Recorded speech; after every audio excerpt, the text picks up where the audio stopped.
Everybody. Or should I say, BJ, bonjour. Bonjour. Give it up for Snowfro. He killed it. Woo. A little louder. Come on. Come on. Yeah. Okay, I feel the energy. Yes. So coming up next, what do we have next, Ashley? Oh, gosh. We've got a great panel. It's called The Art of Spotting Grails, and it's going to be with speakers Lukas, Edward, Micol, Rahim, Caitlin, and moderated by Jahami. Yes, yeah. So get excited. Give another round of applause for this panel and enjoy. Let's get started.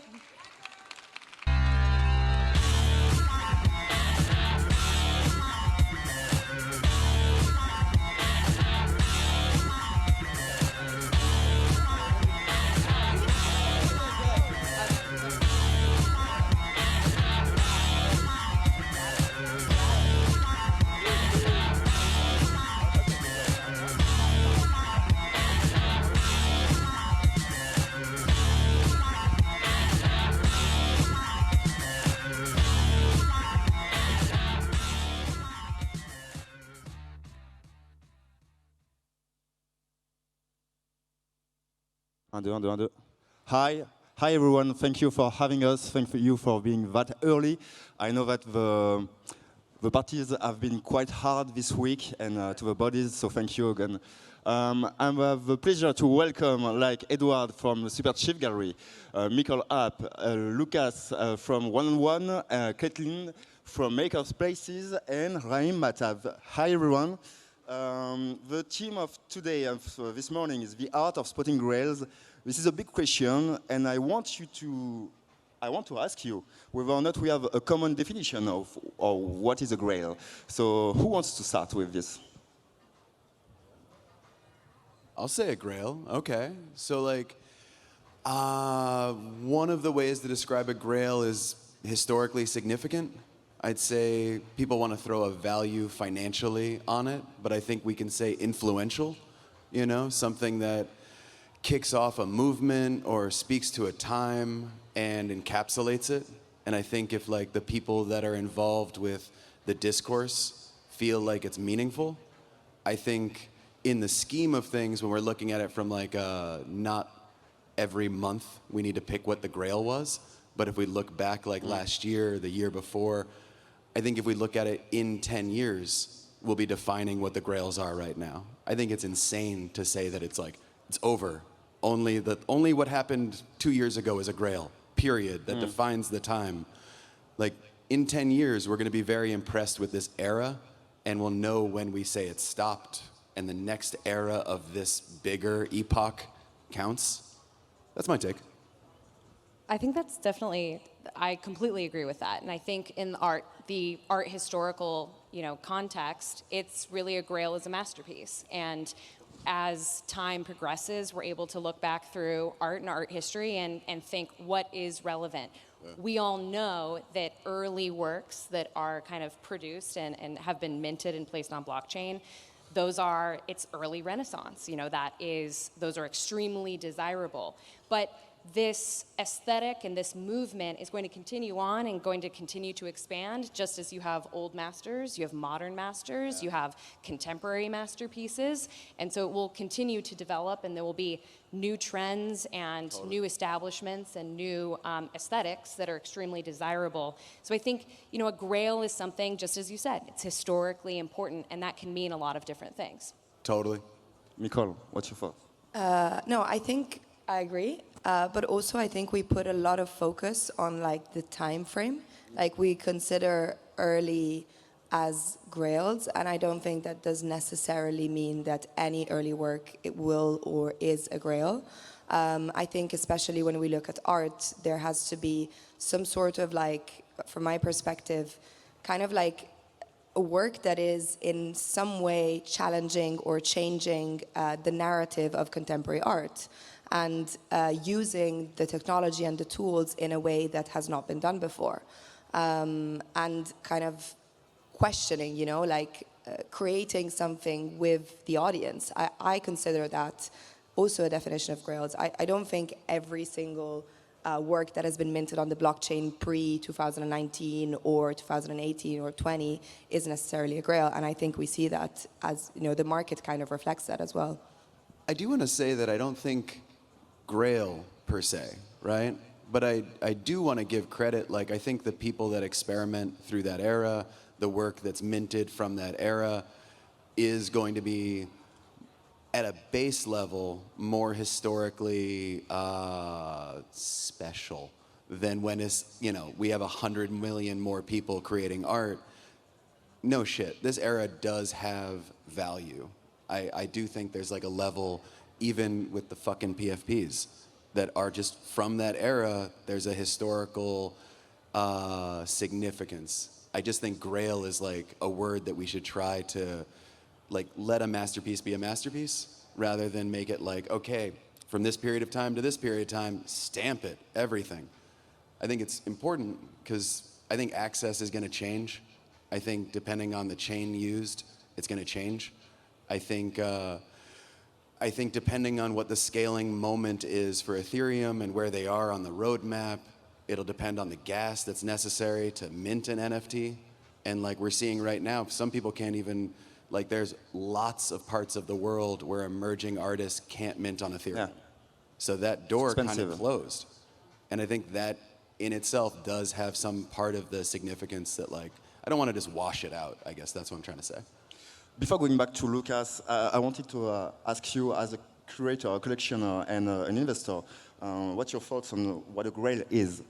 I think to me, the variance of time plays a very big role on how important that thing becomes, right? And I think that's not just when it comes to art, it's a lot of things. When you even look at, let's say, like the theory of gravity and like the law of gravity, sorry. So you had the apple fall and we studied and we realized, but like the more we technologically advance and now we have like planes and we have rockets, we realize of how important that moment, that theory was for us to innovate today. And I think the variance of time, personally to me, is a big factor of how much of a disruptive or a new idea that particular art piece or that creation really was, that harbored a lot of future creations or future movements that uplifted, whether it's a community, it's an art piece. And I think to me, that has so much more value because I think like in some ways art should help us evolve, whether it's like mentally, whether it's like socially.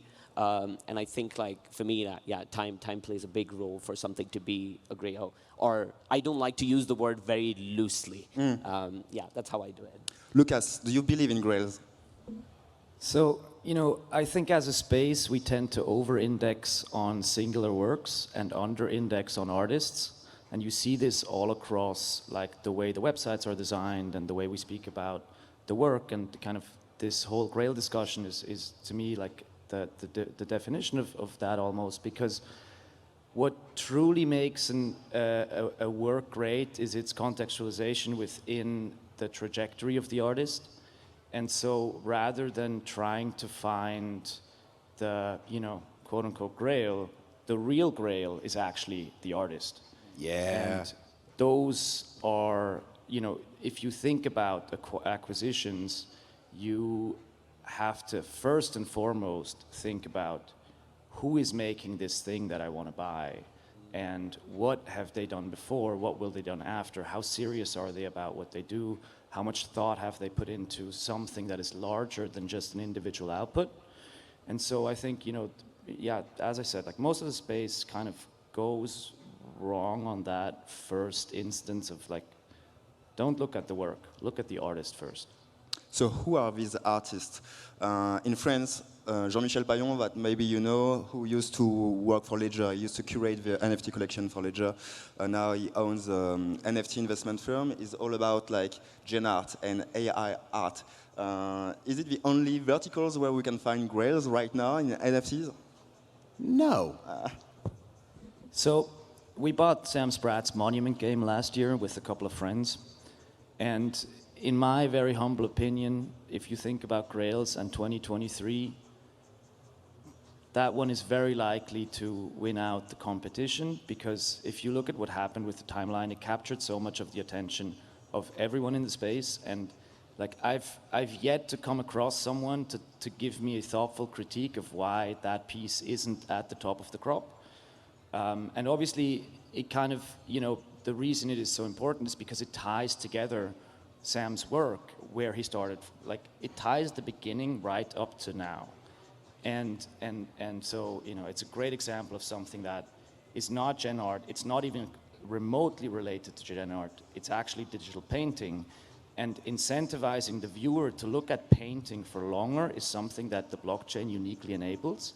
And so it's kind of this combination of tying, a really old artistic discipline to a really contemporary technology and unlocking something that wasn't possible before. And I think that piece too, to add what you said earlier, historically important. Yeah. That piece, not only is it an amazing representation of the artist's career, which to your point as well, the artist is always where you start with value, where they are in their career, and the artwork, the style even echoes all the way back through art history. You see elements of Turner in there. You see all of these kind of brilliant small infusions of art history through it and technology. So it's speaking to the artist, it's speaking to art and tech. So it's a beautiful kind of capture of all of those elements. And so, I agree. I think it's kind of a perfectly placed one, and that's a great way to define a grail. It's kind of a grail or a masterpiece in several different categories, which maybe makes it, one of the best. Can I ask, is the Beeple piece a grail, the one that you've got in the booth? And can you describe it for the crowd? I think Beeple is a grail. All right, okay, that's a nice dodge. Micol? No, I just wanted to say that I think we tend to categorize a lot in this space. So it's like all gen art is a grail. No, actually. And going back to Lucas's point, a lot of generative art collections are not grails, whatever that means.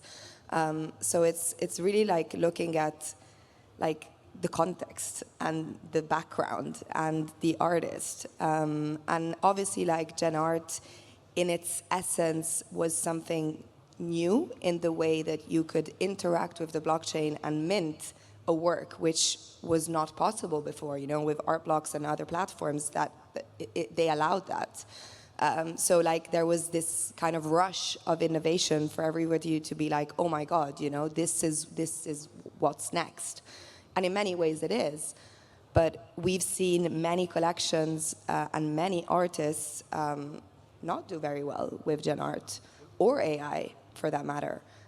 So it's really not about is all gen art a grail or is all AI art a grail. It's about the artist and what they're doing and their practice. And there should be more attention on this. Rahim?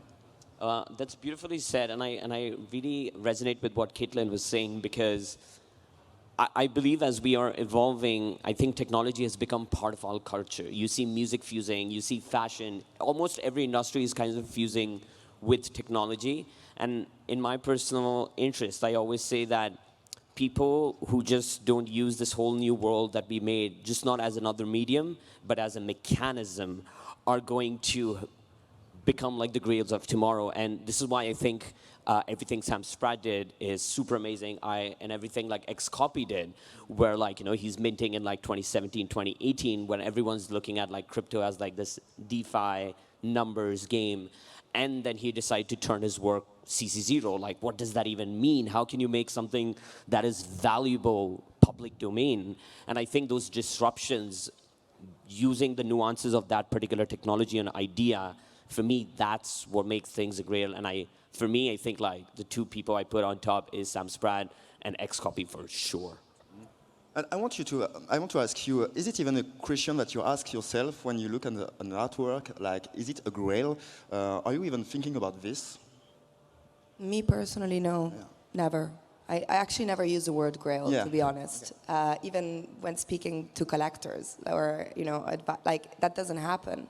I speak about the work, the art, and the artist, and also it's quite interesting because I think the way that the space works is that we tend to automatically like place the value of a grail on a monetary value and how the market is, let's say, responding to this piece. I personally think there's a lot of grails that the majority of people don't know about it. So, for example, one of the artists that I think is incredibly exciting is Robert Alice. He's done some incredible work in the space. A lot of people don't even know about him.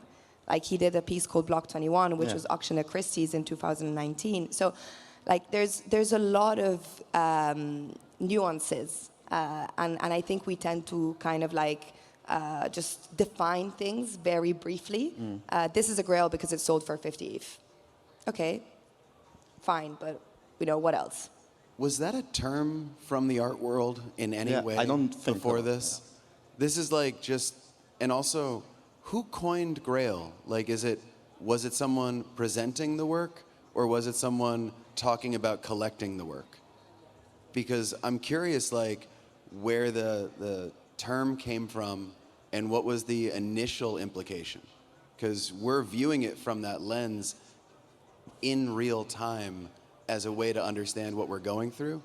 And I think that's an insane amount of pressure on an artist to like make everything that they do, like keeping in mind that someone's waiting for your grail, your masterpiece,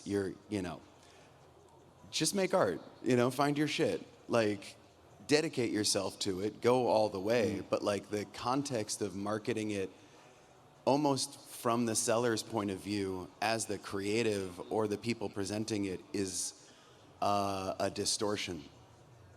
It's like a more capitalistic view of looking at things. I completely agree. I mean, even just on the wrong side of it, like capitalism is something that's part of all of this shit. We manage, but like I think when you're in the wrong headspace, I think people can get spun out. So I think it's cool to just ground it in an acknowledgement of where that perspective comes from and let them say it, rather than it being like a monkey on your back. Lukas, you've been quiet.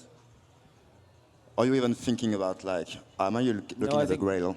I think when, I can maybe speak a little bit about how we make decisions when we do acquisitions. And, there's basically like 3 levels of questions. One level pertains to the individual work. One level pertains to the artist. And one level pertains to the network around the artist. And then there's like a collection of sub-questions in each of those categories that somebody proposing to buy work within our team has to answer and has to present to the team. And so, that then is followed up by a full team discussion, which, tends to lead, in our opinion, to quite good outcomes, because in a way the wisdom of the crowd prevails. And I just want to advocate it's larger than any single work. And I think we've, so many people in the space being technologists, we've found a way to quantify things very much, but many of these things are not quantifiable. They have to be qualified. And so that's pretty much my take. And I'm sorry to go back to the same term, Grails, because this is in the Christian, But and I go back to Jean-Michel as well, because he told me that he thought that in this space, 80% of the Grails were already there. I asked you this yesterday. Do you even agree with this? Do we have still room for new artists in this space? Absolutely.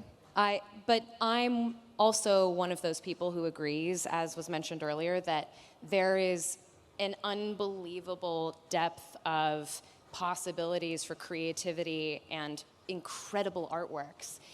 Something doesn't have to be early. Early doesn't define value or noteworthiness. We've been talking a lot about categorization and how quantitative this world is that we live in. And it's interesting, my entire background before joining MakersPlace was in the traditional fine art space. I worked at auction houses my whole career.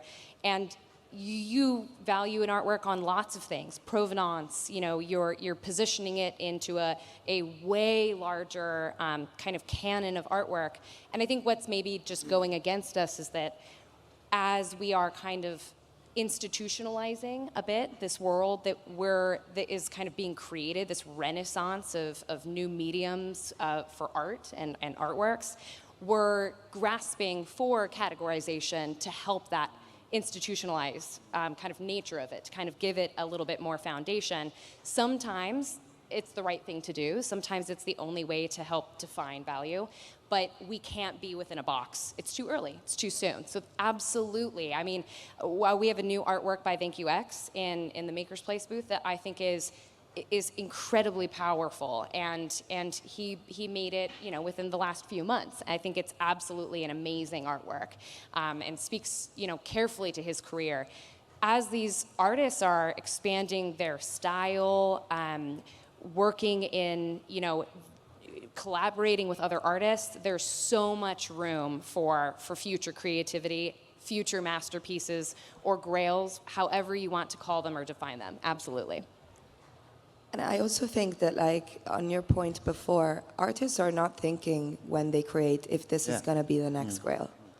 And I would argue that saying that the best work has already happened is basically capping an artist's career after, what, a couple of years? Yeah. That's insane. Like, artists' careers are very long. So we're just really at the beginning. And a lot of artists are just starting to experiment with the technology and with what they can do and really kind of like working on their practice. It's a long-term game. It's not a short-term game. So saying that is very diminutive out of the whole ecosystem space and artist practice as well. Also, I think maybe technology will continue to progress and we'll be able possibly, maybe to experience new technology in art. So I think early what?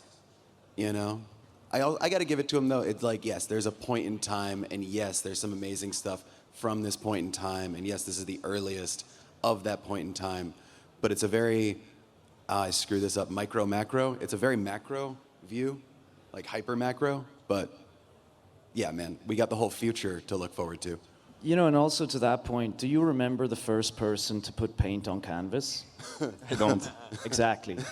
Nobody does, because it's not important. The last person to put paint on canvas, the last person to make big, great pop art, the last person to create minimal, modernist, whatever it is the one that sticks in our head. And so the first is kind of like a... Right? Yeah, I would say there's like an element of like social consensus of how things are more accessible right now that we didn't back then. And I think that's, again, it just shows that there are like a lot more nuances of how we're just evolving as a society, because I love the point that you just made about like, do we really know who put paint on the canvas first? But I wonder, and I say this as just like you said it, that has less to do with how important or not important that moment was, but more about how distribution of knowledge and access to this idea really was, which isn't the case right now. And I think we are going to only find this out with time, but I think something has to have like a form of disruption in the way we understand or use the tech or see art or experience art for us to start thinking that, okay, we can expect it to become a grail someday, but time has to be a variance. Like, I completely agree with Micol. Like, it's just like so ridiculous for us to use those terms right now when like everything is just like a couple of years old. Okay, so we don't have enough time, but what are your grail artists right now? I have to ask you this, like every one of you, if you have like 10 seconds. Give us a clue. Micol. I already said mine, Robert Alice. Robert Alice, okay. Lukas? So I said mine too, Sam Spratt. We're doing a big exhibition in Venice, and I hope everybody comes through later this year. And I am currently very in love with ThankYouX's work, his palette, color, style, all of it. So that's got to be mine. Edward or Rahim? For me, it would be Vera Molnar. She started course, doing digital art in the 60s. So I think for me, like, she's always like a great, like her work. Edward? God, I don't know. You know, I'm really, really into everybody we show. And the one joke I was going to make if it ever came up during this thing is like, how do you spot a grail? It's like, know the artist 7 years before, and you can clock it, like as they grow and as they start to get their shit together, and you can see who's going to be big. If you participate, if you're there and you're present and you meet them and see what they're going through, and you're part of the scene so you can see them grow, it's really easy to clock it. Like, I'm really proud of the artists that came out of like the last 13 years of us doing this. And like some of them wound up being Grails. And it was, you know, Justin Aversano is a lot of people's Grail. We did his solo show in 2019, way before NFT. Like the whole Twin Flames exhibited all of it. We've been showing him since 2013. It's like if you're part of a community, you see it grow, you see it have its moment, and you can clock it. So know the artists, and then you'll spot a Grail. It's a great way to end this panel. Edward, Micol, Lukas, Caitlin, Rahim, thank you for being here, and thank you for having us today. Have a good day and enjoy NFT Paris.